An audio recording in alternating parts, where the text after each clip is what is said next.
નમસ્તે મિત્રો, આજે આપણે ટેટ ટાટ જેવી સ્પર્ધાત્મક પરીક્ષામાં પૂછાતા મહત્ત્વના પ્રશ્નો જે ગુજરાતી કન્ટેન્ટના પૂછવામાં આવે છે તે આજે આપણે જોવાના છીએ. તો ચાલો આપણે આજે ધોરણ 3 ગુજરાતી કલ્ચરનો પહેલો પાઠ જે છે એનું મથાળું છે વાંદરાને વાંચતા ન આવડે તે જોવાના છીએ. ચલો, વિષય વસ્તુ વાંદરાને વાંચતા ન આવડે તેના શબ્દાર્થ છે આમાં આપેલા. અહીંયા છે ઝાડ.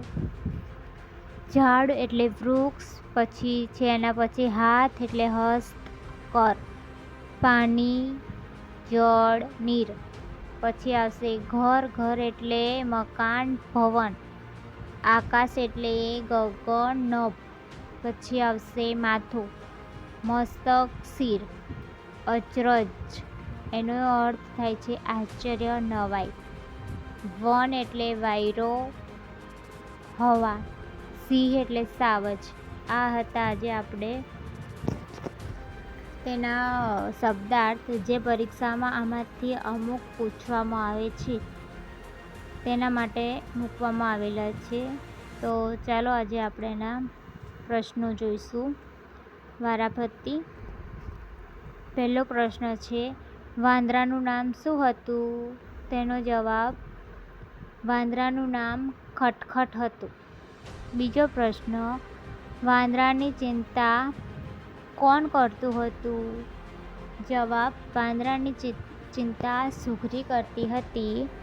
ત્રીજો પ્રશ્ન ઠંડીથી બચવા વાંદરાઓ શું કર્યું?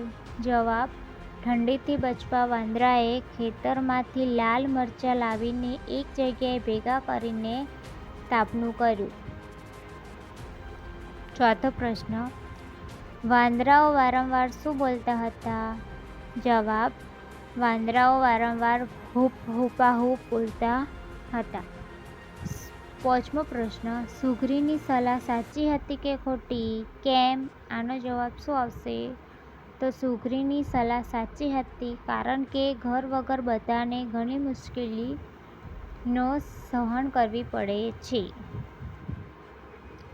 છઠ્ઠું સુઘરીએ વાંદરાની ચિંતા કેમ છોડી દીધી? જવાબ સુઘરીએ વાંદરાની ચિંતા છોડી દીધી કારણ કે સુઘરી વાંદરાને વારંવાર ઘર બનાવવાનું કહ્યું છતાં પણ વાંદરાએ ઘર બનાવ્યું નહીં, એટલે સુઘરીએ વાંદરાની ચિંતા છોડી દીધી. સાતમો પ્રશ્ન ઘર વગર વાંદરાઓ કઈ મુશ્કેલીઓમાં પડી? જવાબ ઘર વગર વાંદરાઓને શિયાળામાં ઠંડી, ઉનાળામાં ગરમી અને ચોમાસામાં વરસાદથી બચવામાં મુશ્કેલી હતી.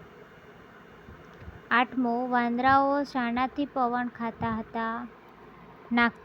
નાખવા લાગ્યા? જવાબ પૂંછડીથી. નવમો પ્રશ્ન આવ્યા આપણે ખટખટ એય ખટખટ તારી ઘર નથી બનાવવું? આ વાક્ય કોણ બોલે છે? આ વાક્ય સુઘરી બોલે છે. હવે આપણે એના રૂઢિપ્રયોગો જોવાના છીએ. રૂઢિપ્રયોગો આયા. પહેલો રૂઢિપ્રયોગ છે પરસેવે રેબઝેબ થઈ જવું. તેનો અર્થ છે ગરમીના કારણે ખૂબ જ પસીનો થવો.